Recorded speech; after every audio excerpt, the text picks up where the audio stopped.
Woran könnt ihr erkennen, dass euer Hamster krank ist? Das erste Zeichen ist verändertes Verhalten.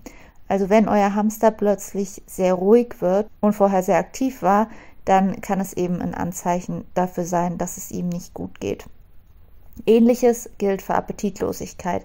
Wenn euer Hamster fast nichts mehr isst oder sehr viel weniger als gewöhnlich, dann kann es ein Anzeichen für eine Krankheit sein. Ein weiteres Anzeichen für eine Krankheit kann sein, wenn sich der Körperbau verändert. Also wenn ihr Verformungen seht oder Beulen, dann könnte ein Tumor oder eine Entzündung dahinter stecken. Auch wenn euer Hamster sehr viel Gewicht verliert, solltet ihr einen Tierarzt aufsuchen. Wenn er Veränderungen hat am Fell, zum Beispiel Haarausfall oder verklebte Augen, Schleim in der Nase, in den Ohren, im Mund, dann kann das ein Zeichen für eine Entzündung sein.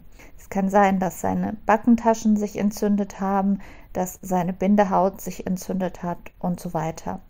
Auch wenn eben einfach die Köttel nicht mehr fest sind, dann ist es ein Zeichen für ein Verdauungsproblem. Hamster zeigen häufig, aber nicht immer, ob es ihnen gut geht, und wenn ihr euch nicht sicher seid, dann könnt ihr zu einem Tierarzt gehen. Wenn aber euer Hamster jetzt schon ein Methusalem ist, ist natürlich die Frage, ob man noch große Eingriffe vornehmen lassen will, weil jeder Eingriff, vor allem natürlich Operationen, viel Stress bedeuten. Jetzt gibt es ja auch psychische Auffälligkeiten, wenn euer Hamster sehr agitiert ist, also wenn er zum Beispiel auf 2 Beinen läuft. Das kann eine Auffälligkeit sein, ist aber in der Anfangszeit, in der Eingewöhnung auch normal.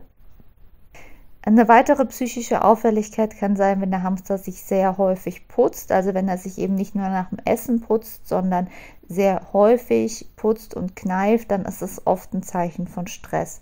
Oder wenn euer Hamster repetitive Verhaltensweisen zeigt, rückwärts Purzelbäume schlagen oder sich am oberen Teil des Käfigs entlang hangeln, kann es ein Zeichen für einen Gendefekt, für einen neurologischen Defekt sein oder ein Zeichen dafür, dass der Hamster nicht genug Platz hat und dass er ein größeres Gehege braucht. Wenn der Hamster früher sehr zutraulich war und euch auf die Hand gefolgt ist, euch nicht gebissen hat und jetzt euch häufig beißt und aggressiv wird, dann kann es sein, dass es ihm psychisch nicht gut geht. Es kann aber auch ein Zeichen dafür sein, dass er Zahnprobleme hat, dass die Zähne zum Beispiel zu viel wachsen.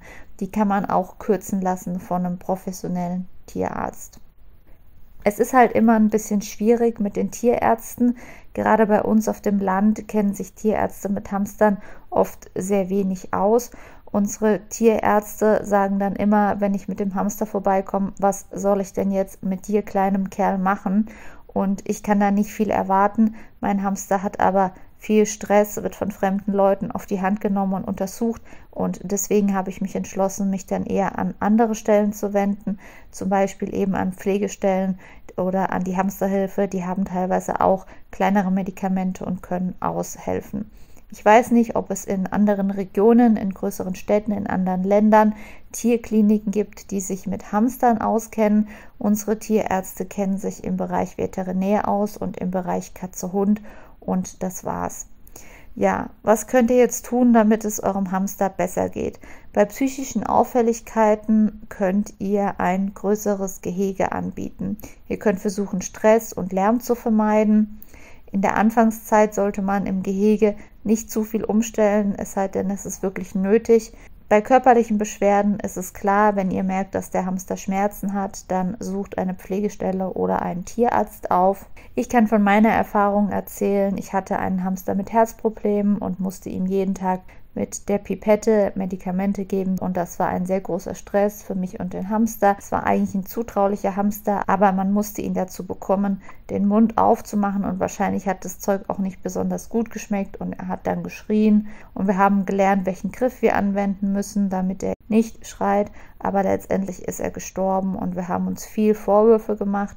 Aber es ist immer die Frage, wie viele Vorwürfe müsst ihr euch tatsächlich machen, wie viel könnt ihr dafür, dass euer Hamster stirbt. Schaut am besten darauf, dass dort, wo ihr den Hamster herbezieht, dass dort möglichst Hamster sind, die gesund sind. Und dann wünsche ich euch, dass euer Hamster ein langes und glückliches Leben führt. Macht's gut, tschüss.